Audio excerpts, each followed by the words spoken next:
देख रहे हैं और सुन रहे हैं एमएसजेपी न्यूज देखने के लिए और सुनने के लिए बहुत। आज के मुख्य समाचार में हम लोग सुनेंगे माननीय राहुल गांधी जी किस प्रकार छत्तीसगढ़ में अपना भाषण में किस प्रकार अपना ओजस्वी भाषण दे रहा है और प्रधानमंत्री के आड़े हाथे ले रहे हैं। आइए सुनते हैं राहुल गांधी का वह ओजस्वी भाषण जो सीधे छत्तीसगढ़ के गरीब जनता के बैंक अकाउंट में गए।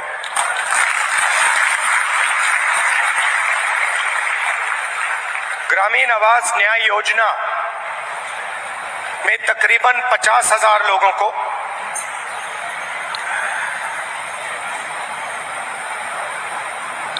एक दो सेकंड में बैंक अकाउंट में पैसा मिला। पीएम आवास योजना में जो हिंदुस्तान की सरकार की जिम्मेदारी है, उसमें अभी हिंदुस्तान की सरकार ने जो छत्तीसगढ़ को पैसा देना था वो नहीं दिया है और 7 लाख लोगों को जो आवास दिल्ली की सरकार के पैसे से मिलना था वो नहीं मिला। उनके लिए भी आज छत्तीसगढ़ की सरकार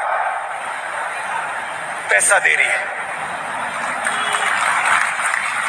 बहुत बार छत्तीसगढ़ की सरकार ने दिल्ली की सरकार से रिक्वेस्ट किया, आपकी जो जिम्मेदारी है उसे आप पूरा कीजिए, मगर दिल्ली की सरकार अपनी जिम्मेदारी नहीं निभाती है। आज तकरीबन 1200 करोड़ रुपए रिमोट कंट्रोल से आपके खाते में गया है और अगले 5 साल के अंदर छत्तीसगढ़ की सरकार 500 करोड़ रुपए ऐसे रिमोट कंट्रोल से आपके खातों में डालने जा रही है। हमने चुनाव में आपसे 2-3 वायदे किए थे, छोटे वायदे नहीं थे। छत्तीसगढ़ को बदलने वाले, छत्तीसगढ़ की नींव को मजबूत करने वाले वायदे थे। किसानों का कर्जा माफ, बिजली बिल हाफ और 2,500 रुपए प्रति क्विंटल धान के लिए हमने ये वायदे किए और देश के प्रधानमंत्री नरेंद्र मोदी जी ने कहा कि कांग्रेस पार्टी इन वायदों को पूरा नहीं कर सकती है। सच्चाई आपके सामने है। हमने जो वायदे किए थे हमने उनको पूरा किया। किसान न्याय योजना में 21,000 करोड़ रुपए हमने छत्तीसगढ़ के किसानों को इनपुट सब्सिडी के माध्यम से दिया। जिन किसानों के पास जमीन नहीं थी उनको भी हम नहीं भूले। उनको 7,000 रुपए प्रति साल कांग्रेस पार्टी की सरकार ने छत्तीसगढ़ में दिया। आदिवासियों को एमएसपी फॉरेस्ट प्रोड्यूस के लिए और देश में सबसे बेहतर फॉरेस्ट राइट एक्ट का इंप्लीमेंटेशन छत्तीसगढ़ की सरकार ने किया। स्वास्थ्य में 5 लाख रुपए परिवार के लिए 70 लाख परिवारों को फायदा मिला। 380 अंग्रेजी के स्कूल खोले और 42,000 वैकेंसियां भरी। 1.3 लाख युवाओं को 2,500 रुपए महीना का दिया। ये आप जानते हो। दूसरी तरफ भी रिमोट कंट्रोल है। बीजेपी का रिमोट कंट्रोल, वो भी उसको ऐसे ही दबाते हैं, मगर हमने रिमोट कंट्रोल को कैमरा के सामने दबाया। बीजेपी छुपे छुपे रिमोट कंट्रोल दबाती है, नरेंद्र मोदी जी दबाते हैं। जैसे ही रिमोट कंट्रोल दबता है, एक तरफ अदानी जी को बंबई का एयरपोर्ट मिल जाता है, फिर से दबाते हैं, अदानी जी को रेलवेज का कॉन्ट्रैक्ट मिल जाता है, फिर दबाते हैं, इंफ्रास्ट्रक्चर मिल जाता है। तो 2 रिमोट कंट्रोल चल रहे हैं। ये हमारा वाला सबके सामने चलता है। हम इसको दबाते हैं, किसानों के खाते में पैसा जाता है। 2,500 रुपए क्विंटल धान में आपको मिलता है। अंग्रेजी स्कूल खुलते हैं। बीजेपी दबाती है, पब्लिक सेक्टर प्राइवेटाइज हो जाता है। आपका जल, जमीन, जंगल, उनका छुपे छुपे बटन दबता है, अदानी जी के हवाले हो जाता है।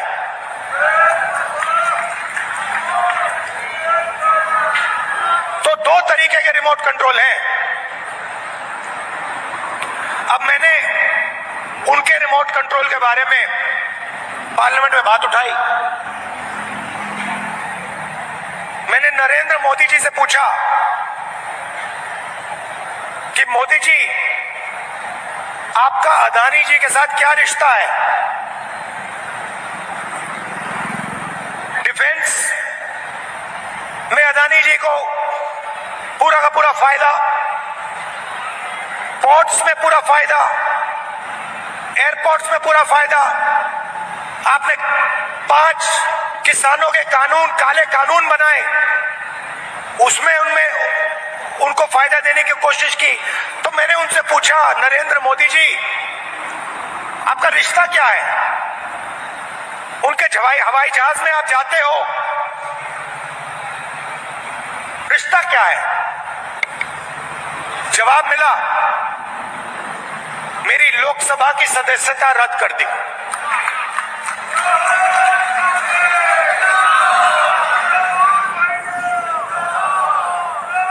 कोई फर्क नहीं पड़ता। हम कांग्रेसी हैं, हम सच्चाई रखते हैं आपके सामने। हम आपसे झूठे वायदे नहीं करेंगे और हम जो कहते हैं वो करके दिखाते हैं। अब एक नया मुद्दा उठा है। नरेंद्र मोदी जी जहां भी जाते हैं ओबीसी वर्ग की बात करते हैं। करते नहीं करते? करते हैं ना। कांग्रेस पार्टी ने कास्ट सेंसस किया था, याद है आपको? याद है? उसमें हिंदुस्तान में हर जाति के कितने लोग हैं वो डेटा हिंदुस्तान की सरकार के पास पड़ा हुआ है। नरेंद्र मोदी जी वो डेटा पब्लिक को नहीं दिखाना चाहते। क्यों नहीं दिखाना चाहते, मैं आपको बताता हूं। मैंने कास्ट सेंसस पे भाषण दिया, आपने देखा होगा। जैसे ही मैं कास्ट सेंसस की बात करता था, कैमरा उधर हो जाता था। ठहरिए ठहरिए ठहरिए। जैसे ही मैं कास्ट सेंसस की बात करता हूं, लोकसभा में बात की, वैसे ही कैमरा उधर हो जाता है। मैंने एक आंकड़ा निकाला, हिंदुस्तान की सरकार को एमएलए और एमपी नहीं चलाते हैं, हिंदुस्तान की सरकार को सेक्रेटरीज और कैबिनेट सेक्रेटरी चलाते हैं। इस बात से आप सहमत हैं? सहमत हैं? कोई भी योजना बनती है, जो 90 सेक्रेटरीज हैं हिंदुस्तान की सरकार के हर मिनिस्ट्री में, वो योजना को डिजाइन करते हैं, कितना पैसा कहां जाएगा वो डिसाइड करते हैं। तो मैंने देखा, मैंने चेक किया कि भैया इन 90 लोगों में से नरेंद्र मोदी जी की सरकार में पिछड़े वर्ग के कितने लोग हैं।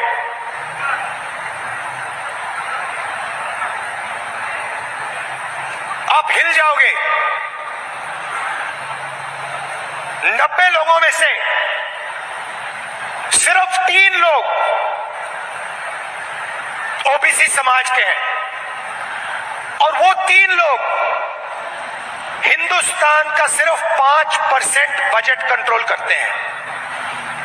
भाइयों और बहनों, क्या हिंदुस्तान में सिर्फ 5% ओबीसी है? यह सबसे बड़ा सवाल है, और इस सवाल का जवाब सिर्फ कास्ट सेंसस से मिल सकता है। किसी को चोट लगती है, अस्पताल में जाता है, सबसे पहले एक्सरे होता है।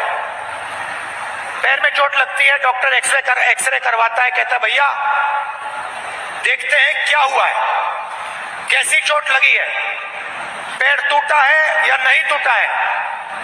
भाइयों और बहनों, कास्ट सेंसस हिंदुस्तान का एक्सरे है।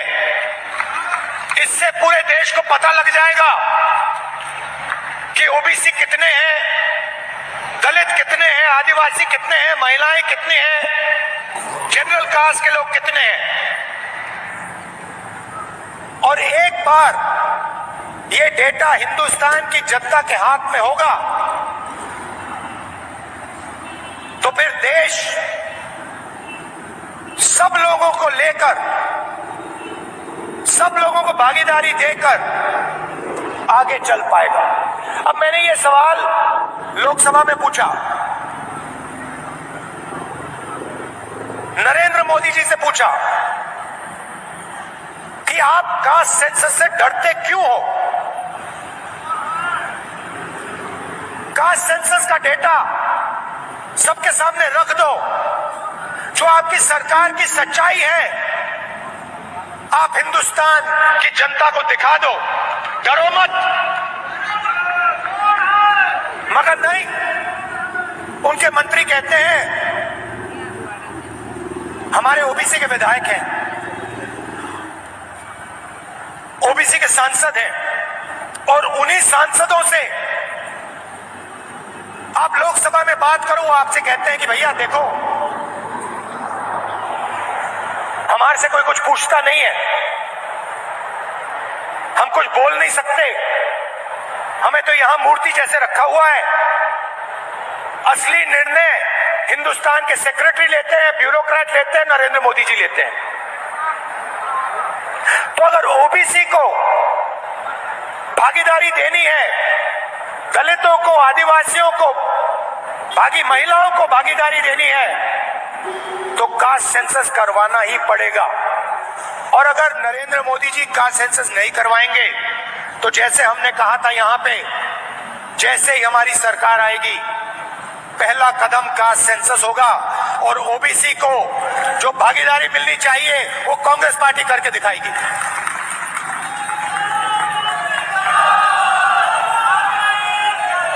आप सब यहां आए, दूर दूर से आए, हमारी बात सुनने आए, आपने अपना कीमती समय हमें दिया, इसके लिए दिल से बहुत बहुत धन्यवाद। और एक बात मैं कहना चाहता हूं,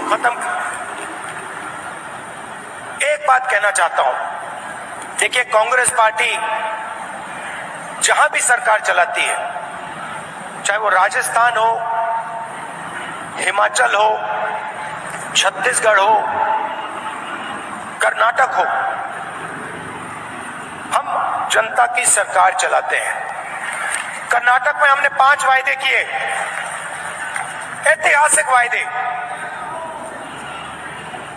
चुनाव जीतने के एकदम बाद कैबिनेट ने 5 वायदे पूरे कर दिए। छत्तीसगढ़ में हमने वायदे किए थे, पहली कैबिनेट मीटिंग में हमने वायदे पूरे करे, और यही हमने हिमाचल में किया, यही हमने राजस्थान में किया। हम आपसे 15 लाख वाले झूठे वायदे नहीं करेंगे, और हमारा रिमोट कंट्रोल जो चलता है सबके सामने चलता है। हमारी अदानी जी की सरकार नहीं है। छोटे बड़े खबर सुनने और देखने के लिए एमएजेपी न्यूज देखें। सत्य, संघर्ष और अपना ज्ञान बढ़ाने के लिए देखते रहिए एमएजेपी न्यूज। न्याय से वंचित को न्याय दिलाने के लिए एमएजेपी न्यूज कृत संकल्प है। आइए एक बार जरूर मिलिए एमएजेपी न्यूज और देखिए एमएजेपी न्यूज। और देखने के लिए एमएजेपी न्यूज देखें। सत्य, संघर्ष और अपना ज्ञान बढ़ाने के लिए देखते रहिए एमएजेपी न्यूज। न्याय से वंचित को न्याय दिलाने के लिए एमएजेपी न्यूज कृत संकल्प है। आइए एक बार जरूर मिलिए एमएजेपी न्यूज और देखिए एमएजेपी न्यूज। देखते रहिए एमएजेपी न्यूज। सत्य, संघर्ष और अपना ज्ञान बढ़ाने के लिए देखते रहिए एमएजेपी न्यूज। जय हिंद, भारत माता की जय। जय श्री राम।